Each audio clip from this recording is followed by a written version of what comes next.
こんにちは。旅と鉄道のチャンネルです。今回は福島県は中通り郡山駅に来ております。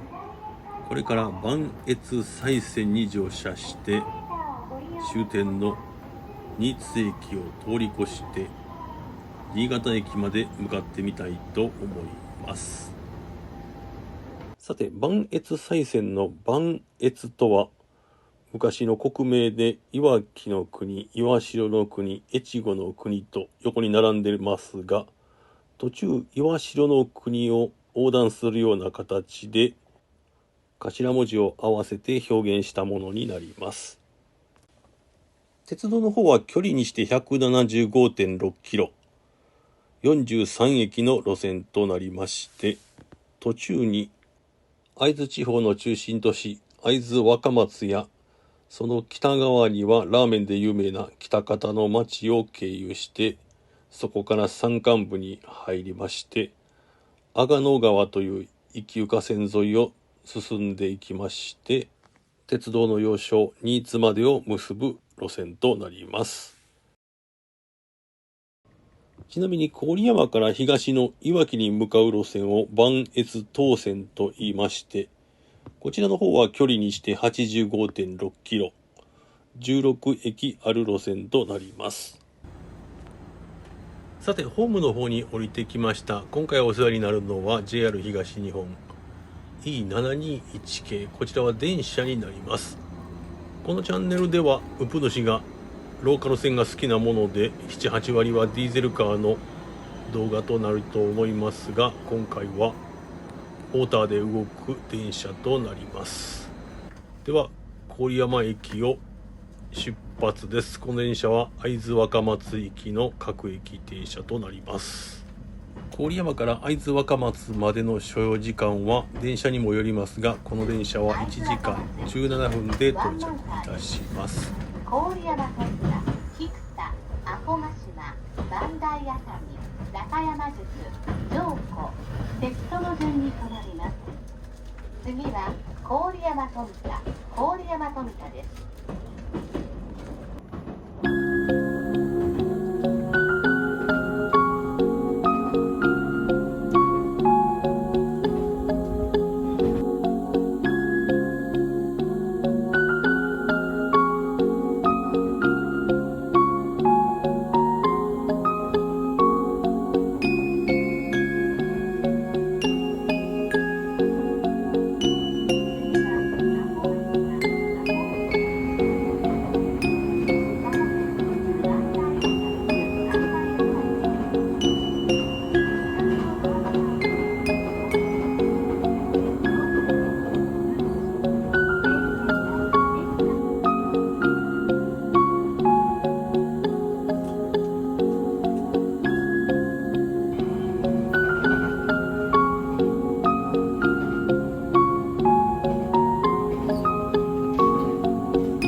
山間部の森林地帯を抜けますと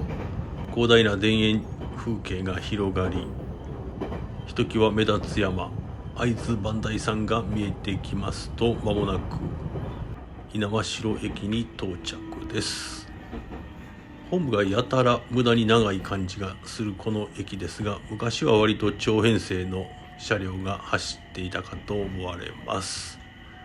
郡山からは10駅目のこの駅ですが、付近には大きな湖猪苗代湖があります。残念ながら走行中の車内から湖を見ることはできませんが、この湖と今から向かう会津若松の町には高低差がありまして、湖の方がおよそ100メートルほど高いわけですが、会津若松からここまでの距離は10キロほどで、これを直線的に線路を敷きますと急勾配となってしまい登りきれないので、このように蛇行を迂回させて線路を敷設しているということでございます。なので同じ山であるはずの磐梯山も先ほどは麓にスキー場が見えてたかと思いますが、方角が変わって違う景色が見えるということでございます。さて、猪苗代から2つ目の駅、磐梯町に到着です。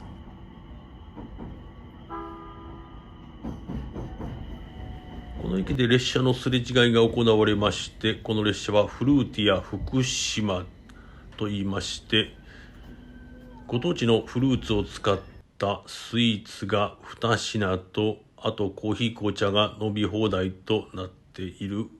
イベント列車で、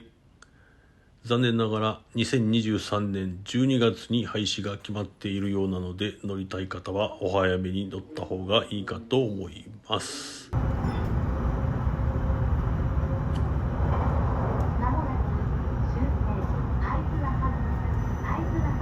では郡山からは14駅目、時間にして1時間15分ほど、この列車の終点会津若松に到着です。駅前には案内板やモニュメント、 SL の動輪など様々飾られておりまして、駅舎は江戸時代を彷彿とさせるような佇まいでございます。さて、駅から南の方角に進みますと大町通りという通りになりますが、しばらく行きますと野口英世青春通りという通りに名前が変わりまして、医学者の野口英世さんの銅像や彼をテーマにした喫茶店、それから彼の初恋の家の跡など紹介されております。しかしながら個人的に歴史好きですので、この野口英世青春館のあたりから大通りを挟んで反対側にある蒲生氏里公の墓の方がどちらかといえば興味がございます。近江の国、今の滋賀県日野出身の彼ですが、織田信長の娘婿であり、本能寺の変で織田信長が亡くなった後、豊臣秀吉によって伊勢松坂からこの会津の七に転封されたわけでございます。領地はかなり増えましたが、実質的には中央から遠ざけられ、彼の本心としては左遷されたという気持ちがどうやらあったようです。では今度は大通りを南に進んで蒲生氏里が建てた城鶴ヶ城を見に行ってまいりましょう。ここには南北朝の昔から黒川城という城があったようですが、氏里が移転してきてから改名されまして、本来の名前は若松城と呼ぶのが正しいようですが、地元の方は皆さん鶴ヶ城と呼んでいるようです。その後戊辰戦争の戦いにおいてこの城は大きな損傷を受けまして、現在の天守閣は復元されたものになりますが、当時もう写真が普及しておりまして、イタリア人の方がその写真を残していたようで、現在の形はほぼ昔のままを復元しているようでございます。ということで、会津若松の鶴ヶ城のご紹介でした。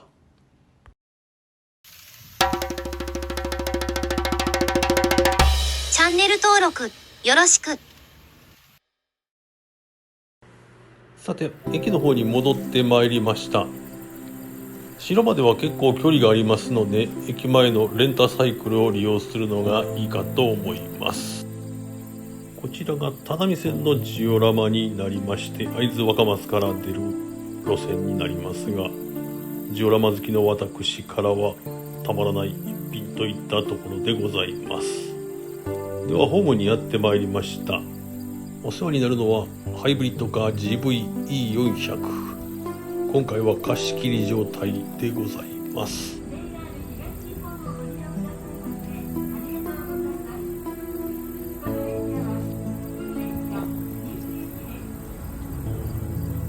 では会津若松を出まして3つ目の停車駅塩川駅になります。すれ違う列車と今乗ってる列車は同じタイプで、上に目をやっていただきますと、ここには架線が走ってるんですが、ここから電気を取り込むということはなく、ディーゼルで発電してモーターで走るハイブリッド車になっております。なおこの先北方までが電化している線路になっておりまして、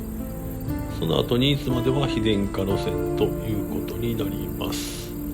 では6つ目の駅、北方駅に到着です。この北方の名物といえばやはりラーメン一択になろうかと思うんですが、今回は駅から3、400メートル離れたラーメン栄宝さんにお邪魔いたしまして、北方ラーメンにご飯に餃子といただいてまいりました。味はまあまあいけますが、ここの店主がよく話される方で、いろいろと楽しい話を聞かせていただきました。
沿線では主要な駅津川駅に到着です。この駅は SL 磐越物語の主な停車駅となっておりまして、この駅で約10分の待ち合わせ。こちらには磐越物語にまつわるものがありまして、この子がお小次郎、それから待合室がお小次郎の家ということになっております。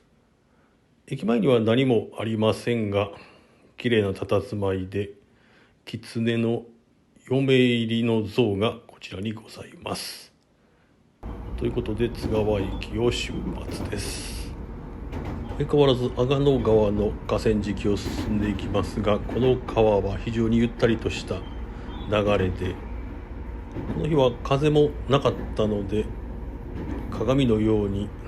雲や山を映し出しているといった感じで、非常に絶景でございました。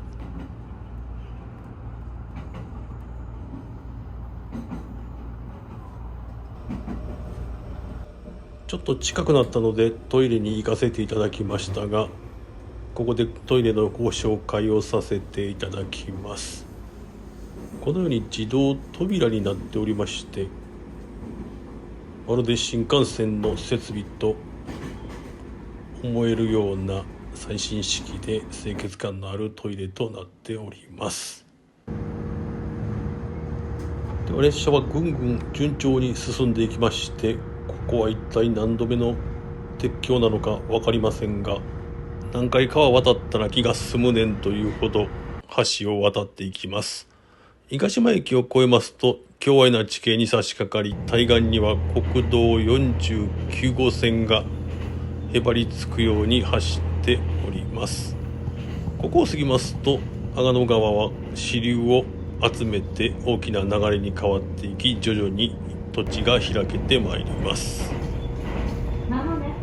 馬卸です。安倍口は左側です。お降りの際は運転手近くの一番前のドアから開ける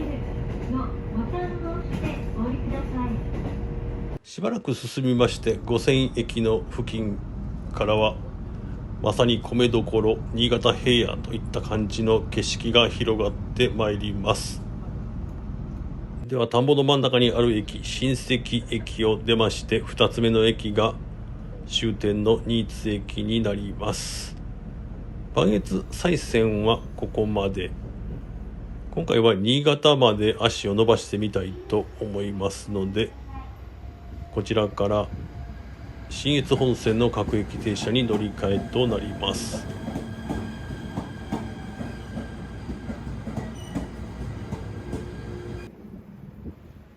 10分少々走りまして新潟駅に到着です。新潟といえば必ず食べるのがバスセンターのカレーということにしておりまして、一応今回はそれを紹介して終わりたいと思います。新潟にはたくさんのバス停がありますが、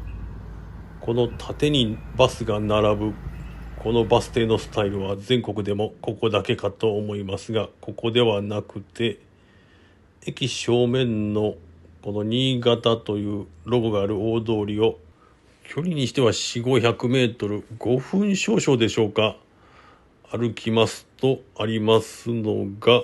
こちらの磐梯そばというところがあります。目印としてはスターバックスの一つ奥という形になります。ではこちらがバスセンターのカレーということで、大量の福神漬けを取らせていただきまして、今回はそばも一緒にいただいてまいりました。では駅に戻ってまいりまして、特急稲穂に乗ると見せかけて、今回は新幹線とき号に乗ってちゃっちゃと家に帰りたいと思います。ではご視聴ありがとうございました。あと、チャンネル登録もよろしくお願いします。